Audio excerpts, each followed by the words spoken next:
Howdy doody, what is up, folks? Long time no see. You boys back. We got our 3 day weekend, and I came back on a pretty solid day. I'm gonna take the green I got today. It's not like crazy account breaking green, but hey, I'm happy with it. I like the results I got today. So, first things first, we grab a spy put. So, spy did some fun stuff today. It did a lot of fun things. It had some pretty wacky price action, not gonna lie. Um, the hell is up with my shorts? We open up starting off with a day that looked like it was just gonna just dump all day. We open, we gap up a little bit, right up to 394. Look at this clear. I mean, this is just such easy levels. These levels that Spy is like adhering to right now is just their money. I mean, look at this. Look at this rejection off 390 or 394. Rejection, rejection, rejection. We open right at that price. Look at that big fat rejection. We dumped from 394 straight down to 388, and I'm not gonna lie, I should have grabbed the put off of this. I was very hesitant. I was thinking we were just gonna bounce right off 390, but we ended up ripping down, down, down below that. We get some ugly ass candles off of 388.50, and we just bounce straight off of that, and look where we rip right back up to 394 on the money, on the dot. Look at that wick, right to that key level I had. Just beautiful. And then it just chops, it double tests it. We get a bit of a double top off of that. We dump, and then it just chopped around. So it was a pretty ugly day. Not gonna lie, fairly ugly. I was happy with my one successful trade, but my one trade I took, so I did a big hard look at myself this weekend. I said, what is the number one reason I take so many losses? The number one reason I take so many losses is because I will sit here and I will watch Spy and I will see Spy do this. It will go straight down. And I think in my big smart head that I'm like, hey, I could probably buy a put and it's probably going to keep going down, right? Well, I am always too late. I always buy puts at the bottom and then I sell them at the top and I cry about it. So what did I do? I waited and waited, and I said, all right, it looks like Spy's going to bounce. I'm not going to buy a call. I'm just going to wait and see. I'm going to be patient. I will let the trade come to me, and the trade it came up to my front door. It knocked. I opened it. I said, hello, sir. Would you like to come in and give me some money? And it did. And we ended up buying. It could have been more profitable. I'm upset with where I sold it at, but I ended up buying this at 7:51 a.m. I sold it at 9:10, so I bought it right over here. 751 right on this candle, and I said, all right, my stop loss is a candle close above 394, and look at this. Just wicked right up. I mean, that would have been a perfect entry right there, but I wicked up to it, tapped it, sold off, tapped it again almost, sold off. We ended up selling it over here at 910, right? No. I bought a square call at 910. I sold this at almost 11, so I held this for a very long time. I ended up selling it over here at 11, so I could have sold it for a little bit lower, but we got this wicked double bottom right here that we bounced off of pretty hard. So I ended up selling it once Spy was able to retake the 390.50 level. And I was happy with that because it did end up going a little bit higher. So I'm glad I took a $62 profit on that. Nothing crazy.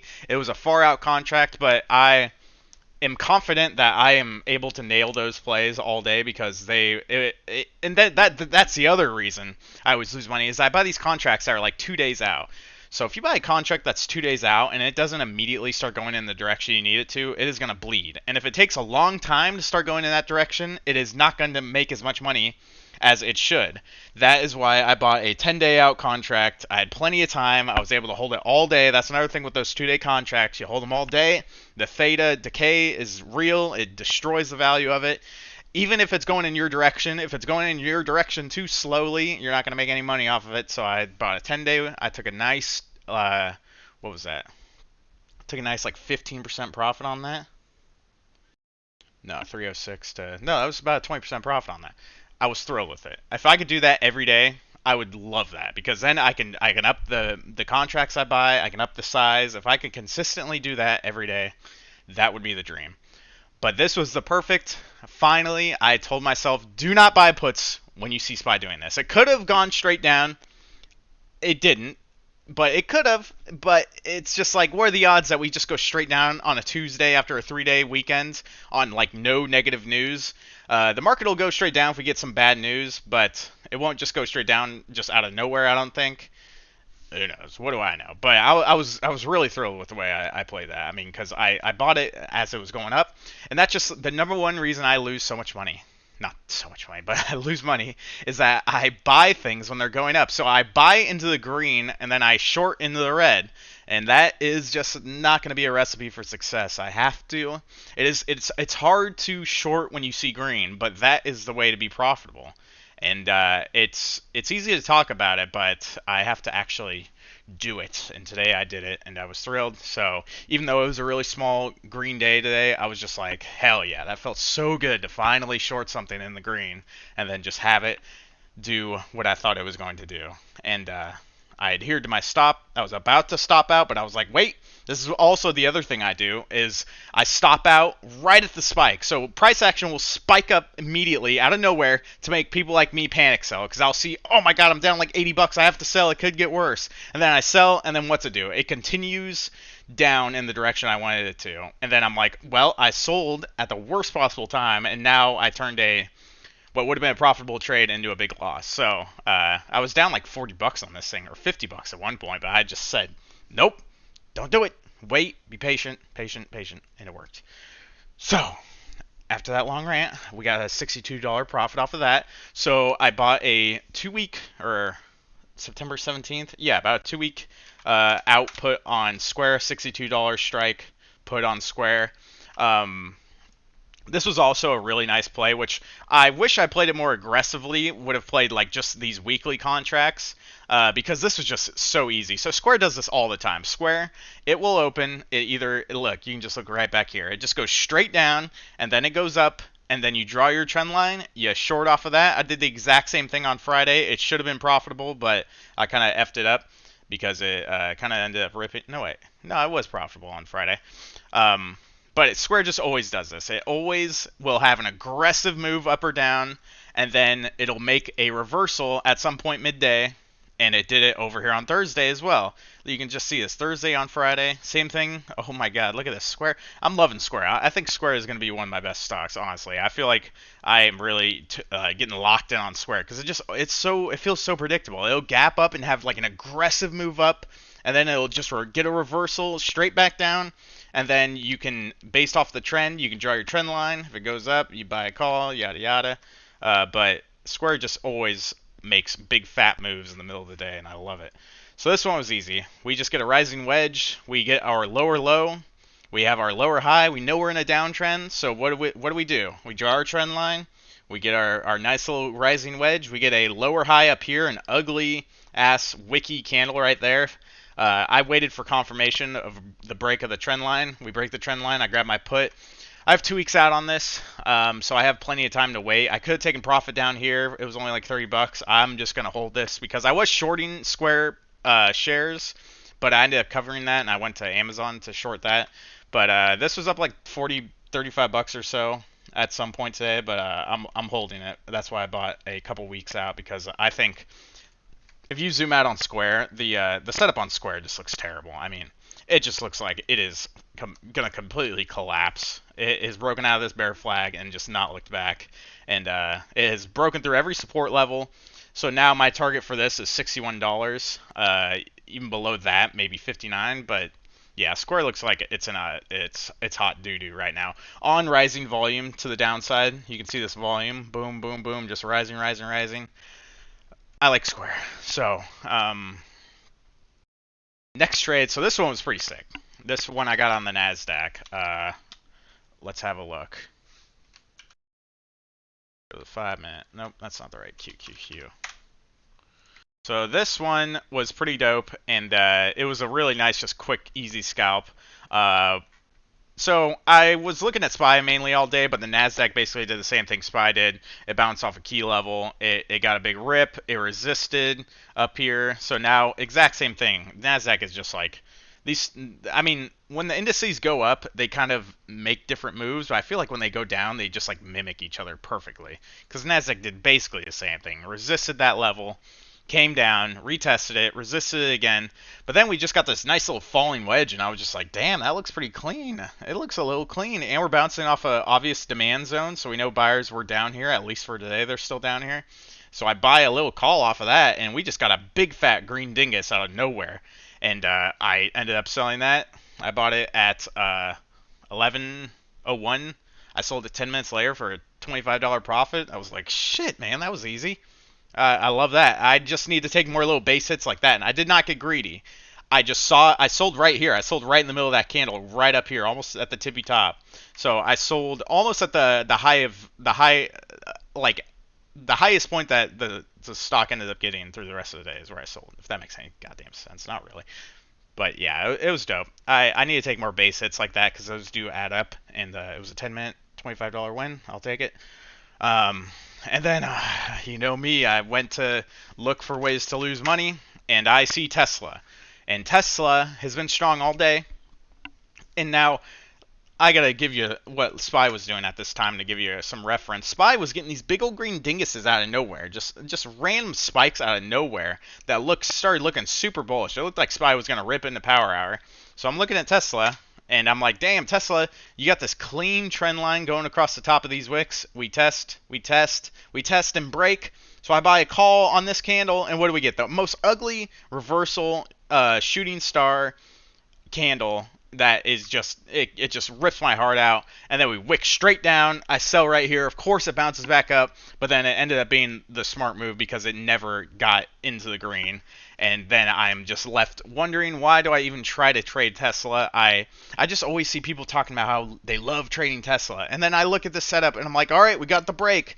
And just big fat reversal. And I'm like, what the fuck? What are these people seeing Tesla, man? I just don't get it. So I think I might never trade Tesla again, to be honest. I don't know.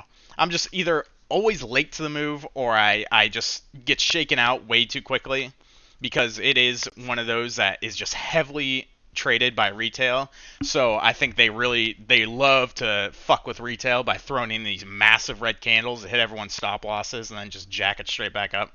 But I did that and lost $27 on that, so I threw away my NASDAQ win. Not a big deal. Small losses, bigger wins is what it's all about. So all in all, we ended the day up $60. I don't know. I can't complain. That's pretty all right if you ask me. I'll take it. I'm happy with it. Yeah, otherwise, generally just a red day across the markets. I mean, we really have nothing going on this week. This is like a short week, and there's really no news coming out. We have CPI coming out next week on the 13th. So I look back at past CPI releases, and I wonder what happened in the past. Let's look at the CPI calendar. Should I already had this dragged up? Alright, August 10th was the last time we got a CPI.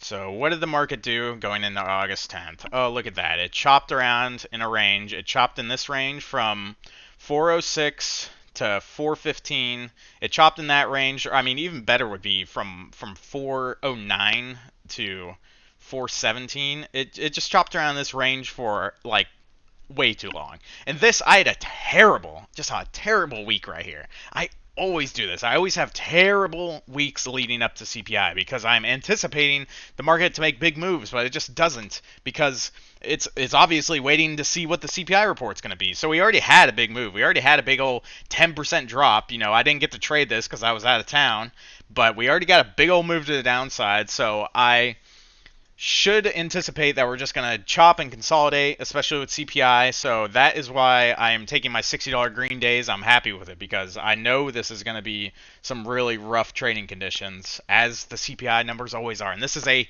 huge CPI number because last CPI we had confirmation, hey, inflation has peaked. It didn't go up. So now if we get a CPI read that's inflation's coming down, that's going to be great. If we get a CPI read that's going up, it's going to be terrible. The market's, there's just no way to predict. No one can see the future. market can't see the future, so it just chops around in the CPI like it always does. And if you look at SPY, we're right at resistance or at support, and now we have a huge support right here at 390. This trend line, the confluence between this trend line and support at 390 are just like money. So that's going to be a really tough level for the bears to break through. They couldn't even do it today. They tried. They got it to 288 or 388, but the bulls jacked it back up. So, with all that in mind, I'm happy I got a green day because I know these CPI days can just be terrible going into CPI. They can just be a complete miserable mess because it is just so choppy. In the last CPI, we made a big old green push in the CPI and then chopped around. This time we made a big old red dump, and now I imagine we'll just chop around on this trend line. So we could climb up to like 396, maybe retest 401 before we dump out of here, but yeah, it's who knows? Just that's all there is to it. I mean, I can only based off price action, it looks bearish. It looks super bearish. It looks like we're about to destroy the support and do what we've done this entire year, where every time we get to a support, we break it, it retests that trend line, and then it dumps, just like over here. Test it, dump. I mean, I could just do this all day right here. See this trend line? It dumps through it, and it always does the 1, the 2, the dump. 1, 2, and dump. 1, 2, dump. And now what are we doing? Once, twice, thrice. What usually happens on the third one? I don't know. You tell me. Yeah, it's a grim outlook. And now I'm just another lesson. You have to secure profits. If you were buying shit down here and you watched it go all the way from up there and you didn't take profits from up there, you need to give your head a shake. Or if you're like me and you ended up buying shit up here, I know it's embarrassing. I suck, but you just this market it's unpredictable, and that's just the nature of bear markets. Bull markets are easy to predict. Obviously, bull markets are, well, things are just going to keep going back up because they have no reason to go down. The economy's strong, inflation's low, unemployment's low. Bear markets are no one knows because it's all catalyst based. No one knows if inflation's going to slow down immediately, if the Fed's going to pivot ever. Just no one knows these things. And it's just so easy to predict things in a bull market, but bear markets that's why they're bear markets, because it's based off of the unpredictability. You cannot predict it, and that scares people, and they sell. I mean, it's human emotion. It's human psychology. The uncertain thing causes them to panic and sell, and yeah, it's scary. So with that in mind, I will not pretend to know what's going to happen next or try to even predict what's going to happen next because it is proven to be impossible. No one has ever, I mean, I don't know if somebody at 362, I mean, you could have seen the support trend line and been like, hey, we're at support, I'll buy. And then they timed it perfectly and sold it right at the top. Like, it just has not been something that I've been able to do. And I envy anyone who actually can, but I'm just not there yet, man. So, anyways, looking forward, I'm going to look at Square. I'm keeping my eye on Square. So I'm short on Amazon. I'm just shorting shares on Amazon. I feel like I should just hold this all year. September is typically a red month, but October is usually where things really hit the fan. And Amazon just looks so bearish right now. It just looks like a complete nightmare, honestly. It is just in the solid channel down. It has just tested levels, broken them, retest levels, resisted it. Over here, retested a level. Look at this. Can't even get there. Look at that. Right at the top of that gap is where we resisted. So Amazon is just consistently making lower lows, lower highs, and it's looking like we're heading for another lower low, but we could potentially get support. We do have support at 124 on Amazon, so I'm watch out for that. But my target on Amazon, really, I mean, I think Amazon's going back to lows. I think we're going to see below $100 on Amazon before this is all said and done. Square, I gave my targets already, but Square is just also just in a brutal, terrible. I mean, I wish I shorted it at $90. If I could, I don't know what. It's such a psychology thing, dude. It just when things are going straight up, it's so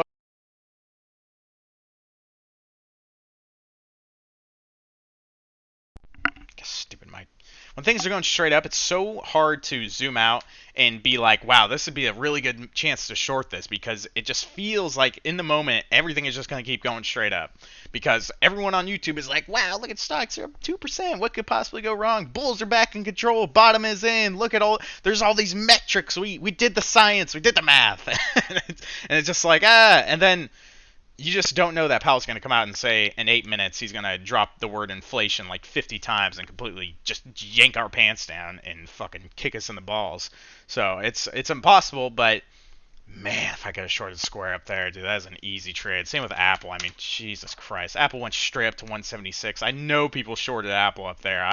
I envy them because they are much smarter than I, because Apple is just going back down as quickly as it went up, and it's really something. This market is just, my head is on a swivel and I'm just getting dizzy, man. It's crazy. How could Apple just go straight up like this and then for what seemed like no reason just go straight back down? I mean, it's insane.